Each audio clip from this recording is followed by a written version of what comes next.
What's going on, good people? Come on in, come on in. Get ready to be entertained. This is the Cowboys Final Verdict, and I'm your host, Ronnie Judge. Let's dive into the Dallas Cowboys offseason moves as of March 25th. Focus on free agency activity, notable free agents still available, who could fit the Dallas Cowboy needs, and potential draft picks at their current slots of 12, 44, and 76 in the 2025 NFL Draft. The offseason moves so far, the Dallas Cowboys have been relatively active in free agency compared to some years past. Though they haven't made any splash moves, anything that have moved the needle, here's a rundown of the key moves based on the available information that I've found. They've re-signed defensive tackle Osa Odighizuwa, secured a 4-year, $80 million deal. He's a cornerstone of the defensive line, offering pass rush ability, 10.5 sacks last year with the Commanders. And a new coordinator, Matt Eberflus, he should feed. Wide receiver and kick returner Cavante Turpin were retained on a 3-year, $18 million contract with $5.5 million guaranteed. His value is an NFL top returner with 33.5 yard kickoff return average last season is undeniable. I really don't want to see him as wide receiver too, but hey. Cornerback C.J. Godwin, safety Wanye Thomas, center Brock Hoffman, defensive end Tyrese Wheat, safety Marquise Bell, long snapper Trent Siege. Depth pieces were re-signed to maintain the roster continuity. Cornerback Israel Makuma was back for a 1-year deal, adding secondary depth. So the defensive end, Dante Fowler, was signed to a 1-year deal worth up to $4.75 million. Fowler had 10.5 sacks, not Osa Odighizuwa. 10.5 sacks for the Redskins was Dante Fowler, who had those 10.5 sacks while under the Washington Redskins or Washington Commanders last season. They'll always be the Redskins to me. Come on. Should get that back anyway. We had defensive tackle Solomon Thomas as a veteran addition on a 1-year deal to enhance the defensive line rotation. Running back Miles Sanders was signed to reshape the running back room, looking to rebound after a down stint with Carolina.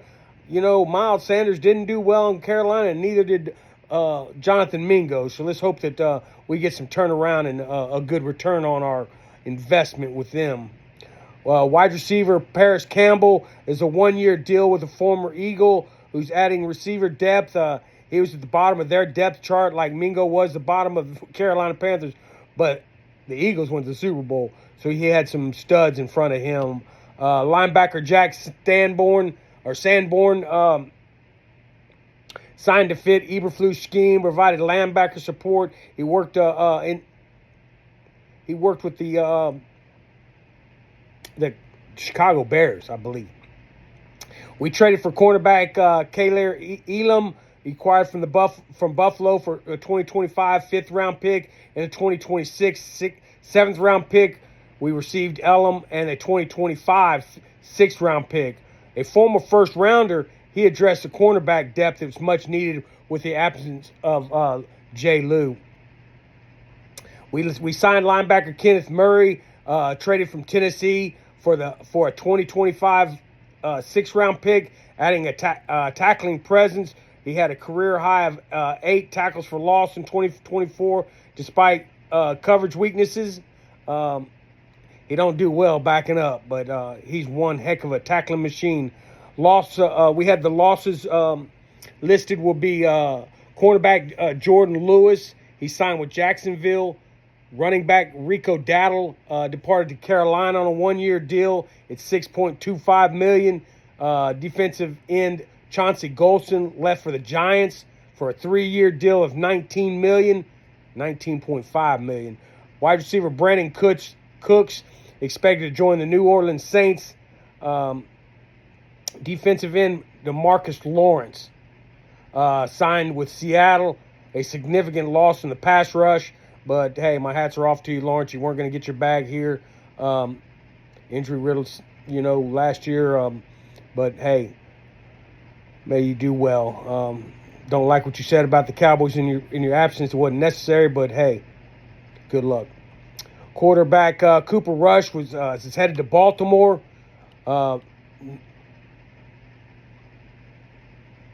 Notable free agents of the Cowboys is linebacker Eric Kendricks and edge rusher Micah Parsons.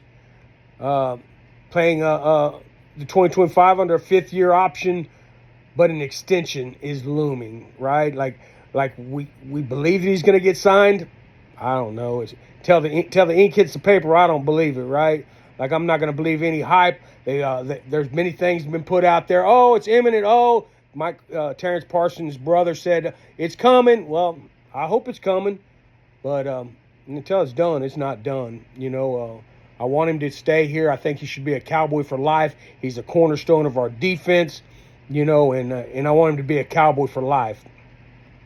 We have running back Kareem Hunt, a physical runner with receiving ability. Hunt could complement Sanders and provide a veteran presence, and the Cowboys miss out on the draft running back. His market has been quiet, suggests a reasonable price tag. Aaron Jones is out there. These are free agents that are still available. We need a running back, a cornerback, and a wide receiver. Defensive end would be nice. Kareem Hunt is a running back. Cornerback would be Xavier Howard, former All-Pro. Secondary help. Wide receivers Tyler Boyd. Defensive end would be Yannick Naguki, a pure passer. I don't know how to say his name. Hey, forgive me, I butchered that. Yeah, but he had 59 sacks over 6 healthy seasons. He could replace Lawrence production at 30. These players align with Dallas's bargain bin approach, which I don't like, but we're not going to get any more than that. The top names like Aaron Rodgers, Russell Wilson seem off the table, with the Cowboys likely sticking with Dak Prescott and a new backup, right? Possible draft picks at pick 12, 44, and 76. The Cowboys hold the 12th pick overall in round 1. Round 2 would be pick 44, and round 3, pick 76. I believe if we don't pick a wide receiver and a running back in picks 1 and 2, we're going to be hurting. You just can't get a 5th-round pick and expect him to start as running back 1. Even with the running back that we picked up, and I just want to get that stud. With 4 compensatory picks in the 5th and 1 in the 7th, we may be able to use those, stockpile those together, get some deals done. Trade back has been talked about quite a bit. I'm not really a captain trade back. I know we can trade back and get some value, get more players. I just want to see us pick these studs. We haven't picked at 12 in I don't know, a decade, so picking at 12 is a primary spot. Ashton Genty's probably going to be gone. If he's not, I would hope that they would pick Genty. If T-Mac is on the board, I would hope that they would pick T-Mac and let us just rock and roll with a stud, either wide receiver or running back. I know that defensive end James Pierce from Tennessee, a twitched-up edge rusher, could step in Lawrence's role and contribute immediately. Cornerback Amos is been talked about and whispered about, but I don't see him at 12, right? Like pick 44, they're talking about Omarion Hampton. Now he's even being talked about, whispers in pick 4 or 12, right? Like, I'm not picking Omarion Hampton at 12. Yes, he is a solid number 1 running back 1, but I'm not picking Omarion Hampton at 12. Genty, I would pick at 12, no problem. Tet McMillan, I'd pick at 12. Matthew Golden from Texas, wide receiver, I'd pick at 12. But, you know, I'd pick Booker at 12. I would pick Banks at 12. I would pick Josh Simmons at 12. You know, I want a true stud at 12. Don't want an offensive line at 12. But, hey, those are some of the names that are thrown around. Cornerback Siobhan Reveal Jr. from East Carolina, long physical corner. Reveal could pair with Elam and Deron Bland. Secondary depth is critical since we lost J. Lou. Wide receiver Isaiah Bond from Alabama at speed, 4.3 range and 40. Bond would stretch defenses, complimenting Lamb, and we just need a wide receiver too. Defensive tackle Walter Nolan from Ole Miss has been talked about, whispered about in the top three. A disruptive interior force. Nolan could rotate with Odigizua and fortify the trenches. You got to win in the trenches, right? I don't have Walter Nolan on my board at 44. I have him in the third, so 76 round for me. But hey, I heard people talking about him at 44. It's 76 in the third round. We have running back Trevor Etienne from Georgia, a shifty, solid bowling ball type runner. Day 2 steal. Defensive end Gabe Jacas from Illinois, an athletic edge and upside. Fits the rotation alongside of Fowler and Nealand. Wide receiver Jalen Royal from Utah State. I'm scared of Jalen's, man, but this guy is a stud, right? I've watched a lot of tape on Jalen Royal from Utah, and he's a beast, right?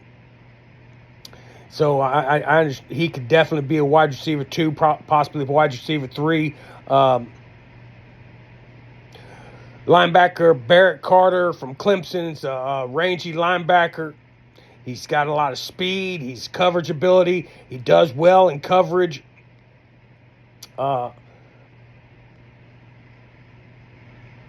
You know, Kendrick's loss is going to be hard. I was hoping they would bring him back, but I believe Sanborn's going to step in and know this defense. I believe we're going to be all right.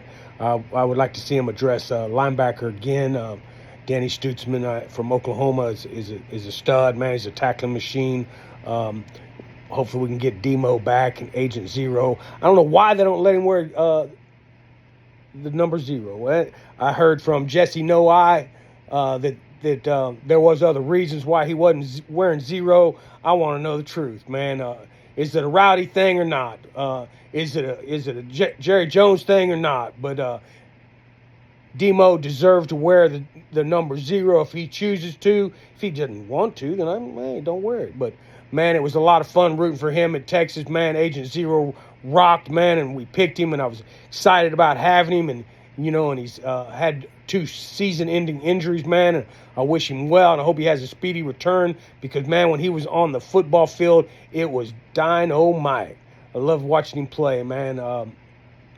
So what's the strategy and the outlook for the Dallas Cowboys? The Cowboys offseason suggested a balanced approach, plugging holes and with affordable vets, Fowler and Sanders, and trades with Elam and Murray, while eyeing the draft for impact starters at 12.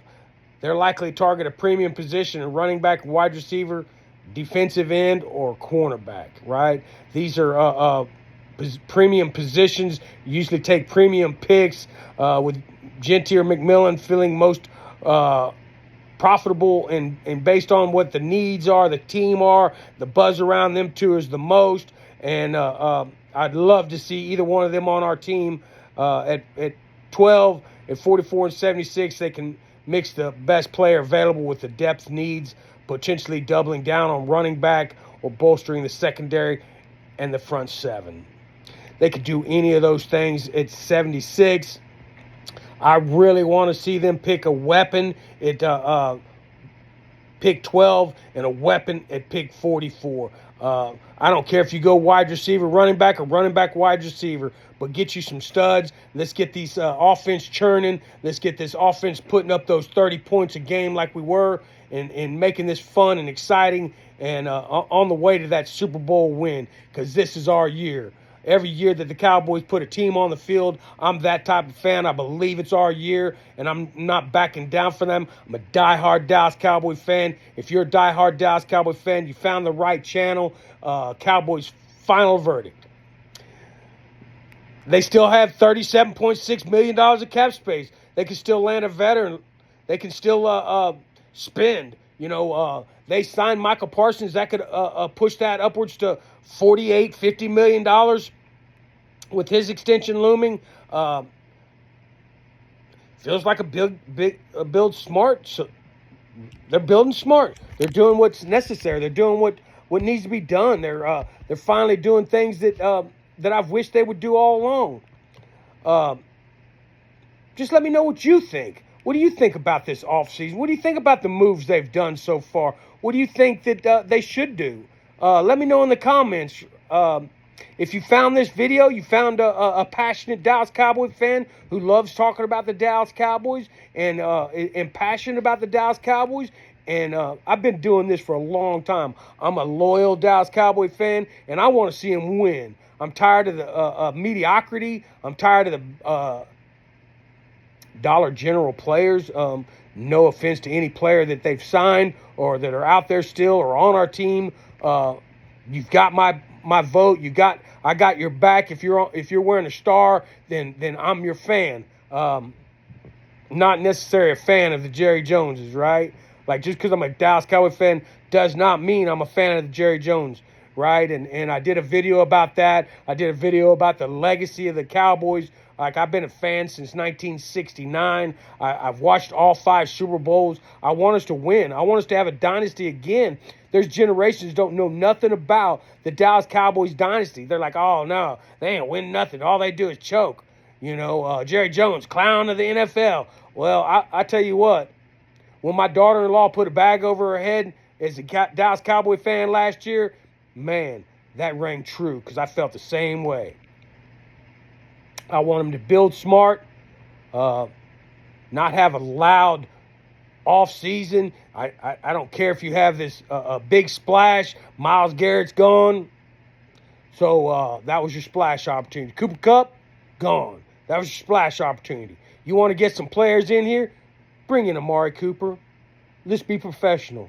Let's get a route runner. Let's get a technician that can push along these young receivers, because we're going to get a young receiver in this draft. There's no doubt about that. But let me know what you think. Should they chase a big free agent or trust the draft haul? Like, share, and subscribe. This is the Cowboys Final Verdict, and I'm your host, Ronnie Judge. Till we meet again, stay safe, peace and love. Follow me on X and Instagram.